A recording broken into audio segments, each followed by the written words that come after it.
자, 안녕하세요. 김지훈 선생님입니다. 자, 우리는 이제부터 약수론 논술 준비에 대한 기본적인 방식을 한번 살펴보도록 할게요. 이제 1학기 마무리되고 여름방학 시즌 되면서부터 약수론 논술을 이제 지원하려고 하는 학생들은 본격적으로 준비를 시작하는 단계가 되겠죠. 근데 일단 먼저 말씀드릴 수 있는 건 약수론 논술은 그렇게까지 오랜 기간 동안 따로 준비할 필요까지는 없어요. 왜냐하면 약수론 논술은 기본적으로 EBS 교재, 그 다음에 교과서에 있는 내용들을 중심으로 출제를 하잖아요. 그리고 아무래도 국어 같은 경우에 뭔가 문장을 많이 쓰는 걸 그렇게 많이 물어보진 않으니까, 물론 그런 거 출제하는 학교도 있긴 하죠. 근데 내가 문장을 만들어서 쓰거나 아니면 내 생각을 글로 옮기거나 요런 것 같은 일반적인 인문 논술 형태의 문제가 거의 나오지 않기 때문에 요거는 연습이 아주 많이 필요한 건 아니죠. 그러니까 기간이 그렇게 길게 필요하진 않다. 오히려 EBS 교재를 정확하게 공부하는 게 훨씬 더 좋다. 다시 말해서 수능 공부에 집중하는 게 더 맞다라고 얘기할 수 있는 거예요. 그래서 약수론 논술만을 위한 준비는 그렇게 길게 가지 않아도 된다는 거 먼저 얘기하고요. 수학도 마찬가지죠. 수학은 문제를 풀 수 있는 실력을 기르는 게 먼저예요.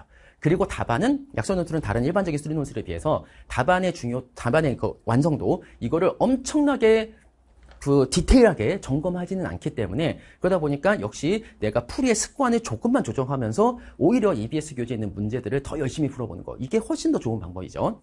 그러니까 그런 걸 생각하면서 내가 이게 먼저다. 내가 약수론 논술의 문제 형태를 점검하고 이런 게 이게 먼저가 아니라 나의 실력을 먼저 갖추는 게 먼저다 라고 생각했으면 그거에 좀 더 집중하고, 논술 준비는 솔직히 아주 길만 1, 2개월 정도 해도 괜찮아요. 그러니까 너무 크게 부담 가지 않아도 된다라는 걸 미리 좀 얘기해 주는 거예요. 대신 그 시간에 뭐 하고 있어야 된다고? EBS 교재 완벽하게 연습하고 있어야 된다고요. 그걸 생각하면서 이제 우리가 약수론 논술을 어떻게 진행할 건지 한번 살펴보도록 하겠습니다. 첫 번째로 이제 7, 8월 과정에서는 약수론 논술 내러티브, 국어와 수학 따로따로 제공을 할 거예요. 요 수업이 제공이 될 건데, 각각 약수론 논술은 어떤 것을 물어보는 것이고 내가 이 문제들을 어떻게 해결할 수 있는가, 그리고 정말 짧은 시간에 완벽하게 해결하는 방법, 이건 무엇일까, 요걸 연습한다고 생각하면 돼요. 자, 국어 일단 대학별로 문제 출제 유형이 좀 다릅니다. 그러니까 비슷한 것 같으면서도 다른 것도 있고 똑같이 겹치는 것도 있고 완전히 다른 것도 있고 막 이래요. 그래서 그런 문제 유형들을 한번 쭉 점검해보는 이런 상황이라고 보면 돼요. 그래서 대학별로 내가 요 대학과 요 대학을 지원하는데 똑같구나 라고 할 수도 있고, 아니면 이 대학은 이게 나오는데 이 대학은 이게 안 나오네, 완전히 다르네 라는 것도 생각해 볼 수 있죠. 그런 걸 확실하게 점검을 하면서 나중에 지원할 때 내가 좀 더 효율적으로 공부하기 위해서 비슷한 경향만 할 건지, 아니면 난 이것도 충분히 다 가능하다, 내가 가고 싶은 학교니까 다 지원하겠다라고 생각할 수 있는지, 이런 부분을 점검하는 거라고 생각하면 돼요. 두 번째로는 사실 이게 국어 수업은 아닙니다. 수능 국어는 아니죠. 수능 국어는 아니다 보니까 우리가 독해를 하고 문제를 해결하는 그 과정이 약간 조금, 이렇게 말하면 좀 애매하긴 하지만 약간 허술해요. 허술하다는 건 뭐냐, 우리가 수능 국어처럼 되게 정확한 논리를 막 적용해가지고 요게 답이 되고 요게 답이 안 되고 이런 거를 생각하는 그 과정을 굳이 안 해도 된다죠. 굳이 그렇게 안 해도 문제를 풀 수 있을 테니까. 그래서 어떻게 하면 조금 더 효과적으로 아주 큰 어려움 없이 그리고 빠른 시간 내에 문제를 풀 수 있는지, 그 방법들을 문제 유형별로 조금씩 한번 살펴보면서 연습을 간단하게 해본다라고 생각하면 됩니다. 그게 이제 우리가 약수론 논술의 내러티브 국어 과정에서 해야 될 내용들이라고 생각하면 돼요. 자, 수학 같은 경우는 일단 수원수투죠. 수원수투의 전체적인 내용을 한번 가볍게 점검한다고 보시면 돼요. 그러니까 수원수투의 이제 지수 로그, 지수하고 로그 함수, 그 다음에 삼각함수, 그 다음에 이제 수투로 넘어가서 함수의 연속, 극한, 그 다음에 미분, 그 다음에 적분, 이런 식이죠. 그러니까 그런 단원별로 문제들을, 대표 유형들을 한번 살펴보면서 일단은 내가 혹시 내용적으로 모르고 있었던 게 있는가, 아니면 이런 문제를 해결할 때 어떤 특별한 아이디어가 필요한 게 가끔 있는데 그런 것들을 내가 혹시 놓치고 있지는 않는가. 물론 이런 내용들, 약간 특별한 아이디어라고 얘기하는 건 수능에서도 4점짜리들을 얘기하는 겁니다. 약수론 논술에서도 수능에서 4점짜리에 해당하는 거, 수능 특강 기준으로 한다면 레벨 3에 해당하는 문제들이죠. 이런 문제들이 아예 안 나오는 건 아니에요. 대학에 따라서 그런 문제를 한 문제 정도 포함한 학교가 있고, 아니면 전부 다 그냥 레벨 2 이하로만 출제하는 학교들도 있고, 다양합니다. 학교마다 좀 달라요. 그리고 아주 특별한 경우, 예를 들어서 한국외국어대학교 자연계열 같은 경우, 이 경우에는 아예 증명 문제까지 있습니다. 그러니까 일반적인 수리 논술만큼의 아주 어려운 증명이라기보다는 일반적인 증명 구조를 생각해서 그 증명할 수 있는 것까지 보여줘 라고 하는 거. 그러니까 좀 더 답안의 퀄리티가 높아야겠죠. 원래 한국외대 자연계열이 좀 그랬었어요. 근데 이제 서울 캠퍼스에도 그 선발한 학과가 있다 보니까 난이도가 조금씩 더 올라간다고 보시면 돼요. 그래서 그렇게 좀 특별하게 문제를 출제하는 경우도 있다. 요거는 나중에 대학별 기출을 보면서 다시 한번 판단해 보는 거고, 중요한 건 내가 수원 수투에 있는 각 단원별의 가장 대표적이고 가장 일반적인 문제들, 내가 혹시 풀 수 없는가, 그 다음에 가끔 필요한 독특한 아이디어 제대로 점검하고 있는가 요걸 한번 살짝 살펴본다 라고 생각하면 되고, 두 번째로는 그런 문제들을 내가 풀었을 때 답안을 어떻게 써야 되는데, 요게 사실 가장 중요하죠.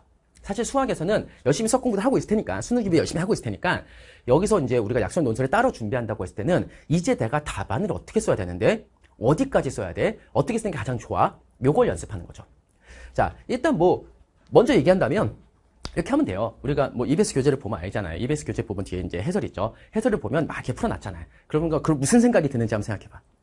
저걸 저렇게 왜 다 쓰고 있지? 이거 뭐 알겠는데 왜 쓰고 있지? 이런 생각 해볼 수도 있고, 아무 생각이 없을 수도 있어요. 이제 한번 생각을 해보라는 거야.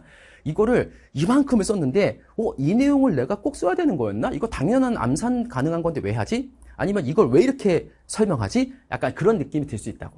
그런 것까지 완벽하게 다 쓰려고 노력하는 건 일반적인 자연계열 수리 논술이고, 약수 논술에서는 그거를 다 쓸 필요까지는 없습니다. 그래서 단순하게 생각하면, 물론 쉬운 문제는 다 써야 돼요. 쉬운 문제는 해줘도 뭐 필요한 거 다 쓴 거니까. 조금 어려운 문제는 되게 길어지잖아. 되게 길어지면 그 긴 전체 답안 중에서 정말 많으면 절반 쓰는 거예요. 그러니까 어떤 거라고 생각하면 되냐면은, 판단이나 아니면 내 설정 같은 거, 이런 거를 좀 약화시키고 수식을 중심으로 정리한다라고 생각해도 돼요.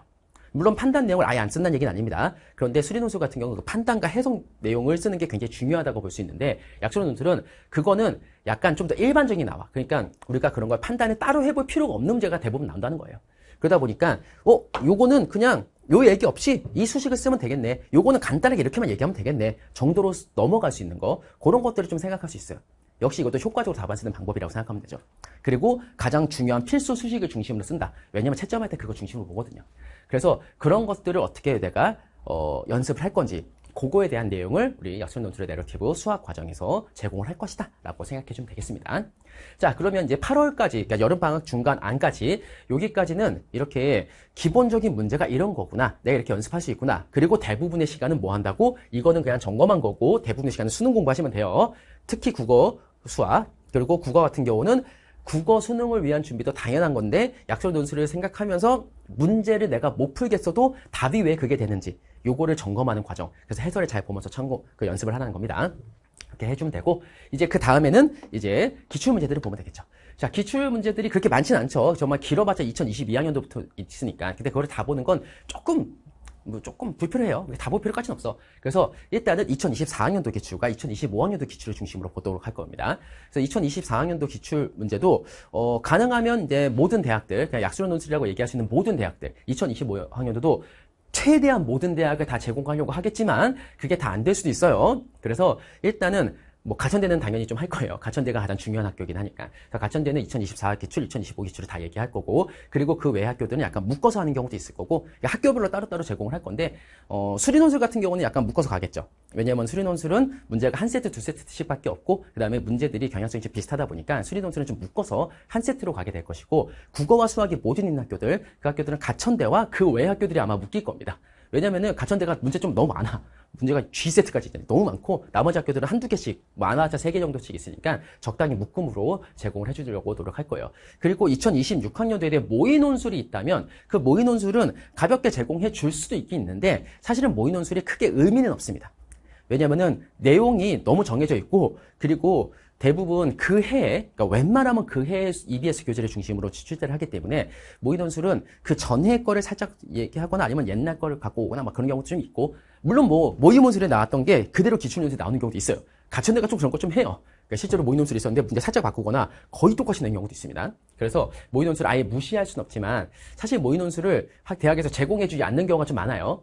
그러다 보니까 모의논술이 확보되는 대로 최대한 많이 제공해주려고 노력을 할게요. 어쨌든 전체적으로 이제 약수론 논술을 준비한 친구들 다시 한번 점검하세요. 모든 공부의 메인은 뭐다? 수능 공부예요. 수능, 국어, 수학. 물론 이제 그 상황에 따라서 약수론 논술이 중심이 아니라 난 수능이 중심인데 약수론 논술을 혹시 몰라서 써보는 거야. 이러면 당연히 조금씩만 점검해주면 되죠. 그리고 시험 전에만 봐도 되기는 될 수도 있어요. 공부 열심히 했다면, 국어, 수학 제대로 공부했다면. 나 그게 아니다, 나는 수능보다는 약수론 논술이 조금 더 중심을 두려고 한다 라고 한다면, 그럼에도 불구하고 국어와 수학은 수능 공부를 철저하게 하라는 거죠. 어차피 우리가 최저도 해야 되잖아. 그럼 국어랑 수학 중에 하나를 최저로 맞출 수 있으면 더 좋으니까. 그래서 국어와 수학은 확실하게 수능 공부하고 그게 메인이 돼야 되고, 약수론 논술은 약간 국어 공부에 약간의 보조적, 보조적인 장치. 수학도, 수리노수도 마찬가지죠. 약술노수 수학도 약간 내가 수능 수학을 준비하는 거에 약간 보조 역할을 한다라는 식으로 조금씩 연습을 하는 거. 이거를 좀 길게 가져가면 습관이 좀 만들어질 수 있습니다. 물론 국어는 조금 그 수능과 다른 경향이 있긴 한데 문제는 같으니까. 그래서 이런 식으로 메인은 수능 공부, 그 다음에 약술논술은 조금씩 내가 매일마다 진짜 매일마다 두세 문제만 해도 되니까 매일마다 해주면 저희 좋긴 좋은데 그런 식으로 조금씩 매일 점검하면서 습관을 만들어 놓는다. 그래서 패턴을 익혀 놓는다. 그러면 나중에 시험 때 좀 더 자연스럽게 풀 수 있을 것이다. 이렇게 생각해 주면 좋을 것 같아요. 그래서 이런 맥락을 생각하면서 전체적으로 국어, 수학, 수능 준비를 어떻게 할 것인지, 그 다음에 특히 수학은 어떻게 내가 답안 작성의 습관을 만들 건지, 이게 잘 만들어지면 오히려 수능 점수도 조금 더 올라갈 수 있으니까 요거는 꼭 연습을 잘 해주도록 하자라고 생각하면 되겠습니다. 자, 그러면 남은 기간 동안 수능 준비 철저하게 하고 약술논술은 이제 내가 주기적으로 점검하면서 패턴을 제대로 익히고 시험날 정말 자신감 있게 풀 수 있도록 그런 식으로 잘 만들어 보도록 노력합시다. 자,